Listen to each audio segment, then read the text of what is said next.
Charlene went to bed with lots of sweaters on, and then she woke up naked. Some pervert. Who did it? Who did it? Just kidding. I took them off in my sleep because I got hot, but I don't remember doing it. Let's start this properly. We're in a funky mood this morning. Hello! Oh my gosh, Criminal offensive side eye. What do we want for this podcast? A blessed session. A blessed session. Let's try not to fight today. Let's try not to fight, just for once. Welcome, I'm Alex. I'm Charlene. And you're watching iCarly. In this episode, in today's episode, we are going to talk about, the topic of today is called Starting Again, Reinventing Yourself. Fresh starts, because in 2 weeks from today, exactly actually, I'm moving to Berlin. I'm German, my family is German, but I haven't lived in Germany since I was like a toddler. She grew up in a farm in Sweden. Yes, I did. By the time the episode's out, by the way, she'll be in Berlin. Oh yeah, by the time this is out, I will be living in Berlin and thriving, obviously. Thing is about this little move that I have planned is it was very spontaneous. I mean, I've been wanting to do it for a long time, but I didn't really have a specific reason. I've been wanting to get an acting agent in Germany for a while, and since last summer I've been wanting to move to Berlin and just check it out, and then I just kind of decided let's go, and it kind of just happened, and it all just sort of fell into place, and now I'm going in 2 weeks and I have no clue what I'll be doing there, but it'll be fun. For the record, she's going without a job, without a place, without money, without nothing. I also don't really know anyone there. The only thing she's taking with her is her lack of dignity. It's her irresponsibility. So let's not get too distracted. This is wonderful. But also, just to note, Charlene and I met in Prague when we were 19. We want to talk about new beginnings and fresh starts and like basically starting over, moving to a new place. So let's start at the beginning where Alex and I met back in 2018 actually. 2018, I was still 18. Alex was a fresh puppy. Fresh out the womb, an 18-year-old child, and he sure behaved like one. And I told everyone I was a bisexual, didn't I? Did you? In Prague, you were still a bisexual? I was bisexual. Now I'm bipolar. I don't think you ever told me that. Did I not? I just... You were different, weren't you? No, as in, I don't think you did. You know, it took me like a few months before I even knew you were gay, right? Yeah, it's true. Because he was quite reserved. Like, you took a while before you opened up and really acted like yourself, didn't you? Was I reserved? I think you were, but we all thought you were straight for a while. People in our class thought he was hitting on them, like girls in our class. I hate that. Thought you were Mia, we had a girl in our class called Mia, and she always thought I was hitting on her. And I always thought that was so tragic, because I just wanted to be your friend.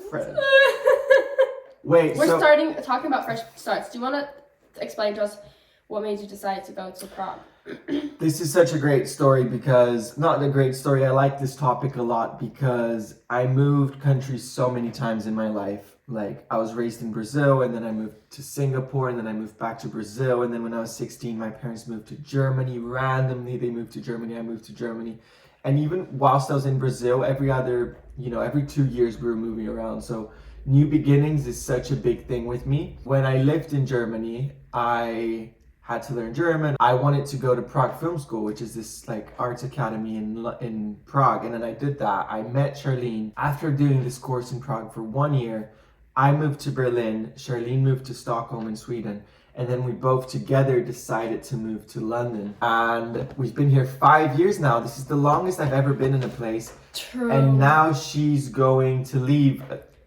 I'm not... Yeah, it's a sensitive topic for Alex. I think it was really good for us, or at that time, because it was like we were super young, had just like moved away from home basically, and I think it was really good to like have all those fresh starts and meet new people in different places and know that we learn that we have the ability to start over and start fresh and find our people and find our communities wherever we are, you know what I mean? Like I feel like I learned during those years to be able to feel at home wherever I am. Home is where the heart is. And find my people and the things that I like, no matter where I am. Then we sort of settled here in London without really intending to. I think that's another thing, like all of these things just kind of happened, didn't they? Like even us moving to London wasn't really, like we just kind of did it. It wasn't something that we had been planning on for a significant amount of time.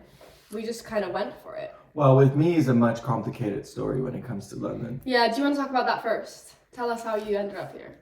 Ugh, it was really dramatic. It's a whole thing. Summarize the whole. We'll probably talk about the whole drama in another. Okay. How London happened basically is like after we studied in Prague, I moved to Berlin. Yeah, I was lost and there was so much shit going on. Basically, I met up with this woman who pulled tarot cards for me and she got everything right. It was the most incredible session in the world. Crazy witchy shit. And then she said, "You're gonna move countries." And I was like, "Honey, you're wrong. I'm not gonna move countries. I just moved to Berlin." And I had gotten an agent in Berlin and like things were we're finally starting to like come together in Berlin and whatnot. And she says, you're gonna move countries. And I was like, "Sure, but you're wrong." And then this little swamp troll calls me and says, "Hey, do you want to go to LA or to London to study?" And I was like, "Shut up, like what are you, I can't even pay rent." We applied to London, Drama Studio London. We both got in and then I called the tarot woman and I was like, "Fuck, I really want to go, this is horrendous, I really want to go." And then she pulled cards for me again and she was like, "Oh, if you want to go, the universe will make it happen." I'm really like summarizing it. The story is actually really fucking juicy. Long story short, I didn't have a single penny on me. And then I got a call from my agent. I get a call from her saying, "You booked a part in like a German soap, like a TV show kind of thing." Like one of those, like, wasn't it one of those like crime? It's a crime series and the paycheck was a good amount. It felt like a miracle because I didn't audition for the role as well. They've seen some of my clips and things like that. The role kind of just landed on my lap.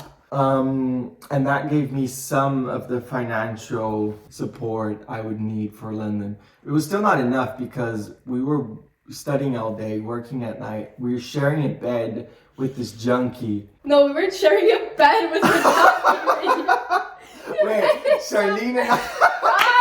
No, God. Charlene and I were sharing a bed in a room. Where...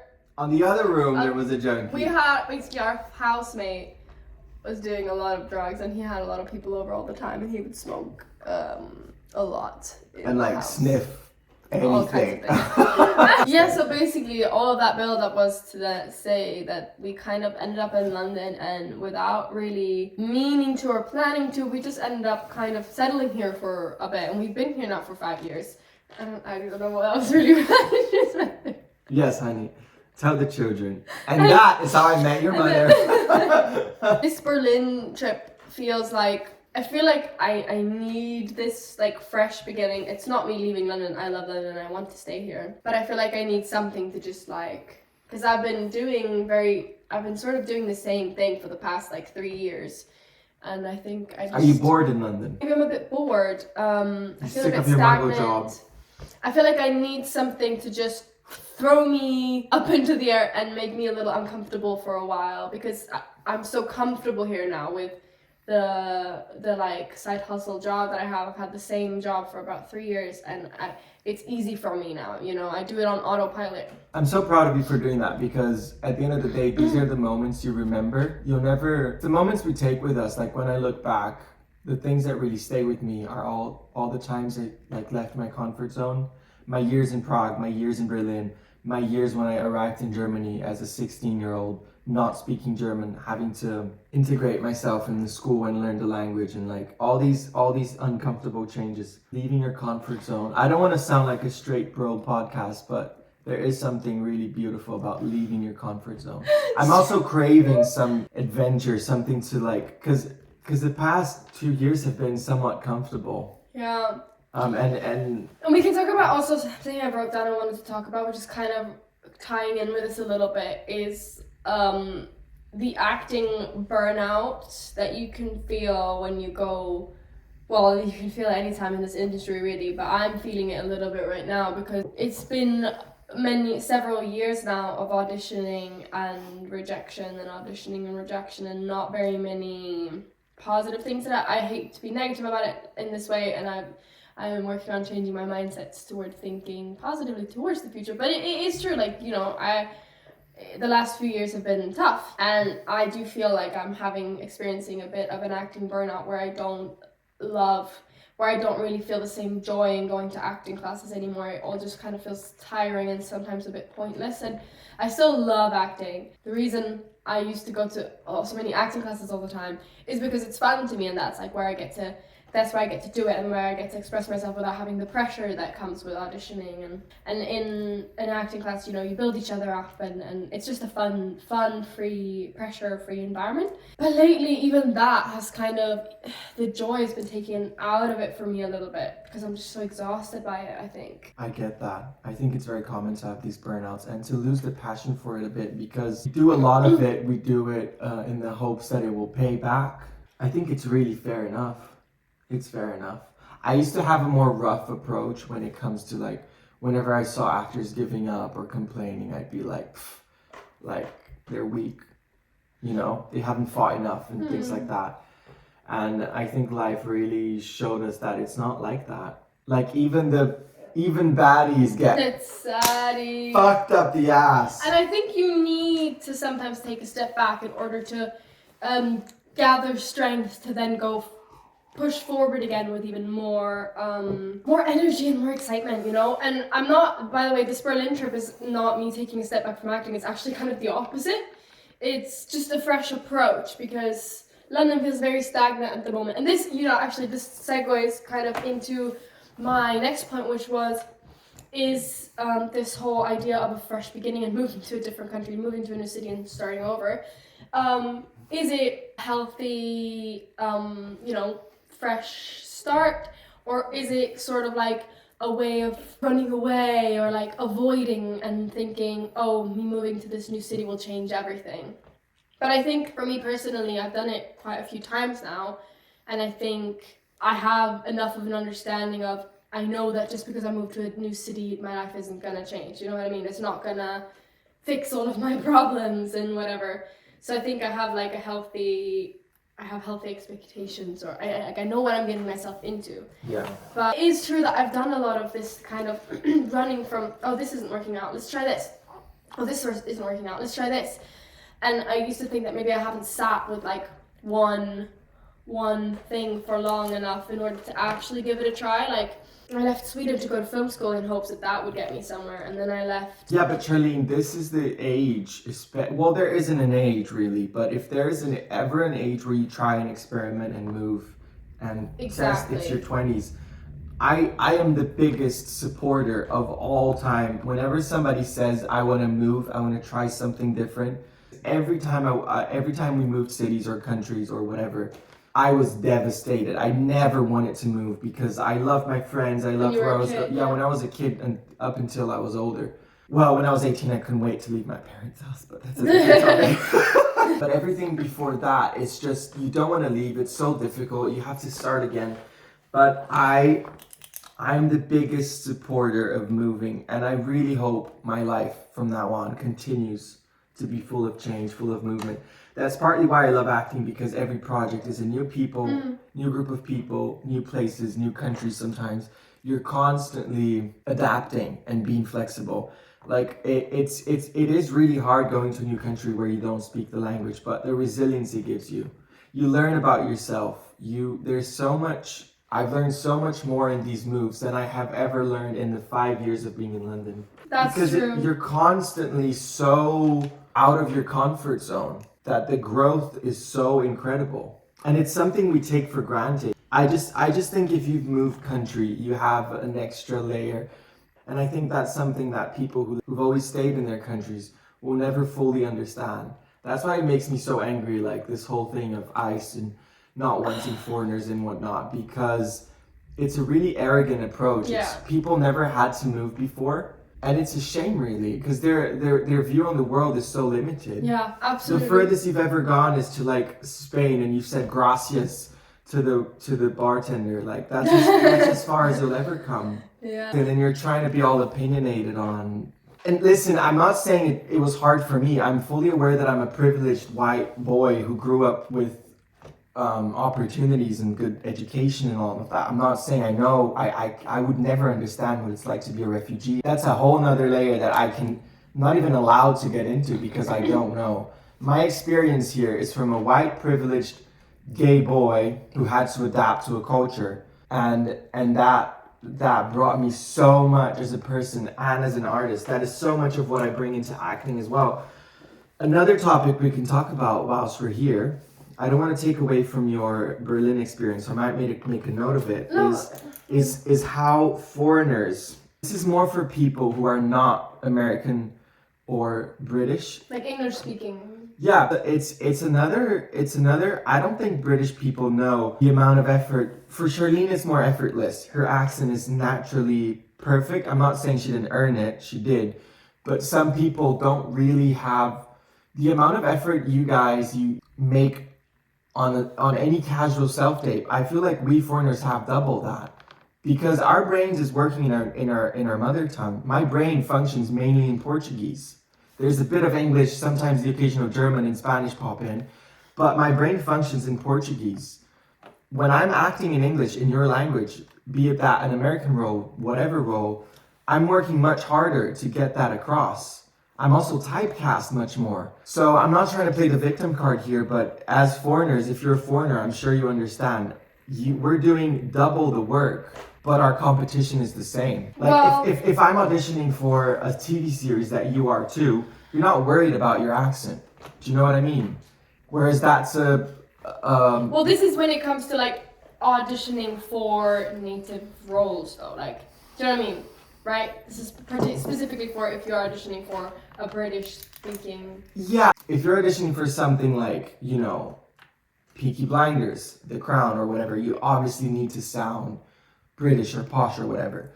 However, if they're doing Heartstopper, Sex Education, a rom-com, there's no reason why a foreigner with an accent that's not UK accent could audition for these parts. However, there's this common rule or whatever that they always pick a British speaking person.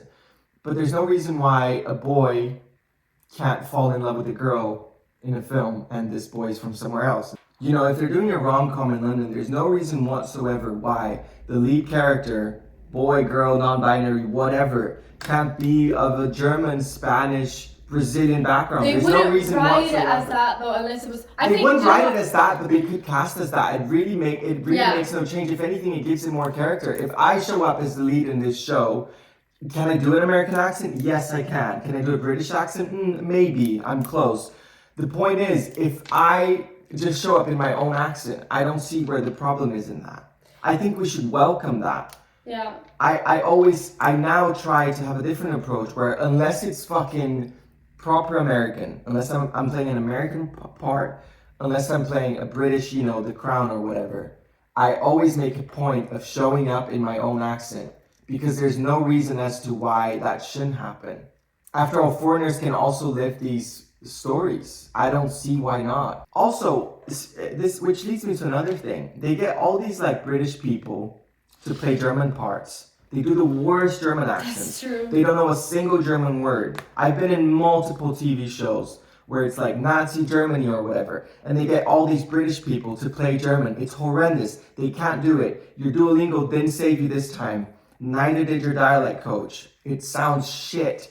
Anyone with basic German knowledge knows that that's shit, but they're using British, but then it's the other way around. They don't want to do it. I think we're so far away from that. Do we Part own of it? that problem is that international people, foreigners, need to also be in the position of making the stuff. Do you know what I mean? Like we need to be making that stuff ourselves because we can absolutely. I think it's fair of us to want that from, but I think it's unlikely that we'll get it from British people. That like a British director, a British writer are gonna write randomly just write a Spanish lead, and that would then probably receive criticism as well. No, you're not getting my point. You My mean point that is, we should audition freely? Like, if there's a lead character and the character description doesn't say they have to be British for whatever Exactly. historical reason, whatever, that is my we should point. audition widely, right? I'm not saying British people should write But- German-specific characters unless there's a reason. I'm just saying they should write, boy, girl, write the story that you want. And when it comes to auditioning these parts, be open that Yeah. a foreigner could also lift them. That is what I mean. That's fair, yeah. If there's a receptionist in your film, there's no reason whatsoever why this person can't be Hungarian. If there's a doctor in, you know, if you're playing a doctor in a series. There's no reason why this character can't be from Czech. Do you know what I mean? I'm not saying write a Czech character, put in the description she has to be Czech unless there's a reason. Just be open to these ideas. Obviously, I'm not saying like, oh, poor me, I wish I was more integrated. I'm just saying it's a very limited world view. Yeah. And then whenever there is a foreigner, their entire character is the fact that they're a foreigner. Yeah, for sure. You know, oh, that's the Spanish guy. He has a strong accent and he's great in bed. Like, it's usually... Similarly to the sexuality thing as well. Like, if a character is gay, that's their whole personality. Yeah, just make your lead gay. You don't have to explain it. Just make him non-binary, lesbian. It doesn't have to be the whole story about how their parents mistreat them and fuck knows and whatnot. A lot of this industry is they'll be inclusive only to the extent that they're comfortable with and that they're still leading it. So what... Well, we can tie into that then actually, because what it's like to be an actor who kind of has sort of like multiple home bases and we could work in multiple countries, and you kind of it's a privilege and it's a great opportunity that we're able to work in several different markets and we can have agencies in multiple countries and audition in multiple countries. But at the same time, there's also that feeling of never really feeling like you fit in anywhere because you kind of have all these different things and you don't quite fit into any specific category. And this industry can be it likes to put people in boxes. So how do you feel about that? Being so many things at the same time and at the same time not really being one thing entirely? Because I know you have this a lot with auditions, especially because you're Brazilian, but you don't look like a Brazilian, like a stereotypical Brazilian. Well, I'm just trying to play the part in it. It just goes to show how limited the industry is. Because I get cast and I get asked to play the German a lot because I look stereotypically German and I speak German. So I fool everyone. But the reality is I'm not German. I can speak it, but I also learned it. So I'm not nearly as good as a native is, but I'm fooling everyone.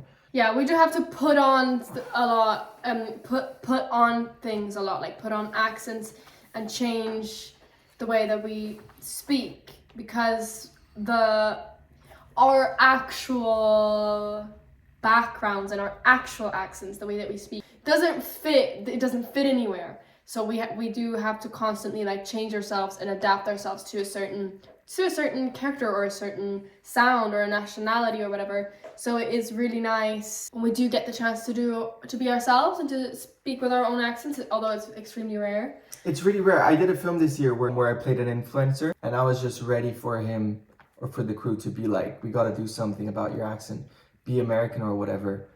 And there was no discussion whatsoever. He just said, do your own accent. I don't care. Just sound like you. And I was so relieved by it. I just showed up as myself. I did not think of what I sounded like, where my placement is. None of that. Yeah. I just sounded like me. To be fair, I think lately I have actually seen that a lot more.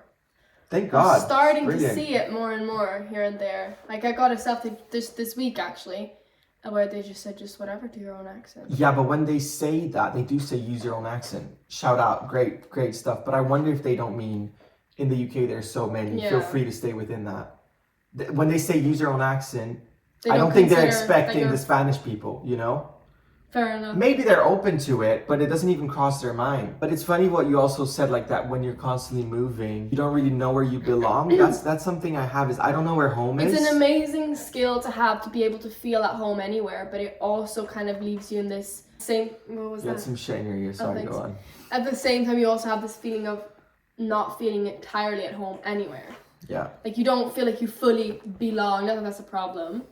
You don't feel like you fully belong anywhere because you're kind of home wherever you are. Yeah, it's true. It's interesting. And it's really interesting because I haven't lived in Brazil for over 10 years.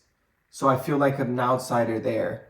Here in London, I feel like an outsider as well. I still don't know what a lot of things mean. In Germany, I'm an outsider. So everywhere I go, I feel like I don't belong. But at the same time, I kind of belong everywhere. Yeah. Because wherever I go, I just kind of make myself at home. Yeah. So get out there, move to a different country, fuck it up. Yeah.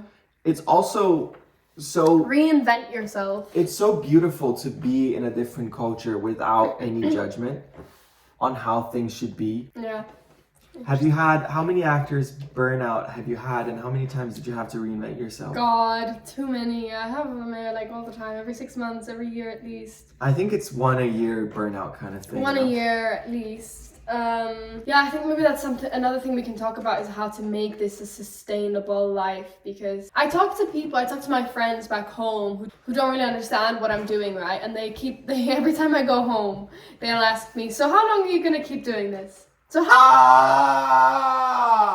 single time I get that question. So any nice auditions lately? So are you famous yet? My friends, they say, oh my god, Agni said it the other day. they say it as a joke, like it's become this running joke with my friends, and they don't mean it, like they don't mean it to put pressure on me or whatever, they mean it as a joke, but it is you know, you love hearing that every time they ask me, so are you famous yet? It makes me angry when parents ask, so any nice so what do you got coming up? I know, it's just, but they don't understand, they mean well. But what I was trying to say is, yeah, that you get the question, how long are you going to keep doing this, right? Because they see it as, people who haven't been in it and who don't quite understand it, they see it as this thing you try for a certain amount of time, and then if it doesn't work out, you give up and you do something else.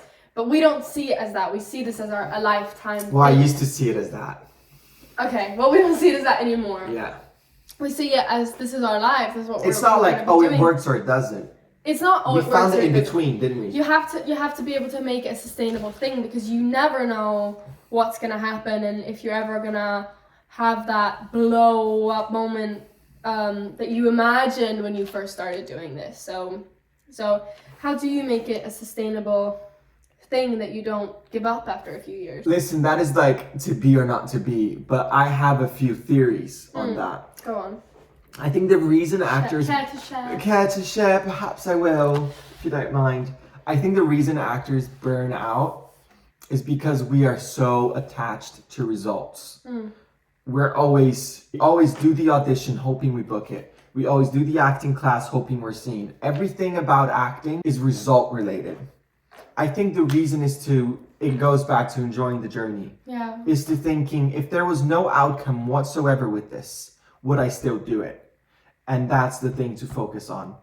You're moving to Berlin now.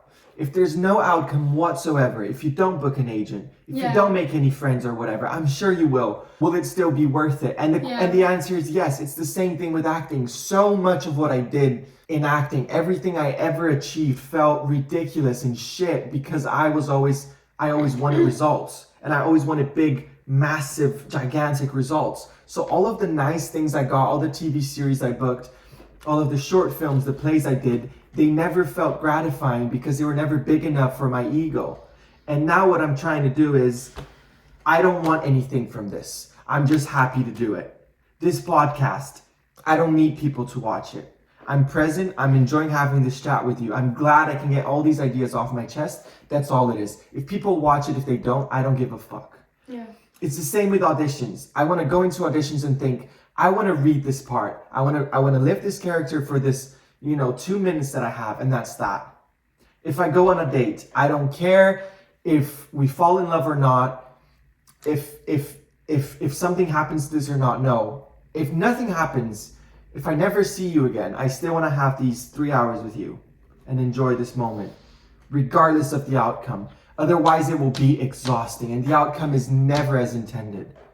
Yeah, 100%. I think that's easier said than done, though. That's the trick, but it's a whole lot easier said than done, because even after doing this for so many years and having learned this lesson time and time again, you do still get attached to things, and you do still want it so bad. So you have to find the balance.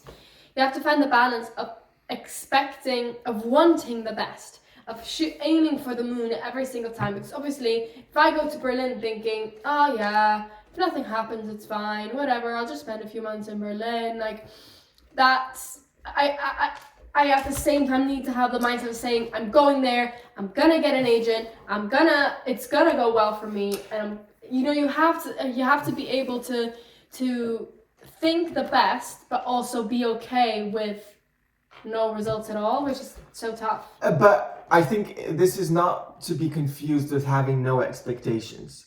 I think it's also the fine balance, because sometimes you go, I'm gonna have no expectations in order not to get disappointed. Exactly. I think that's not what she did.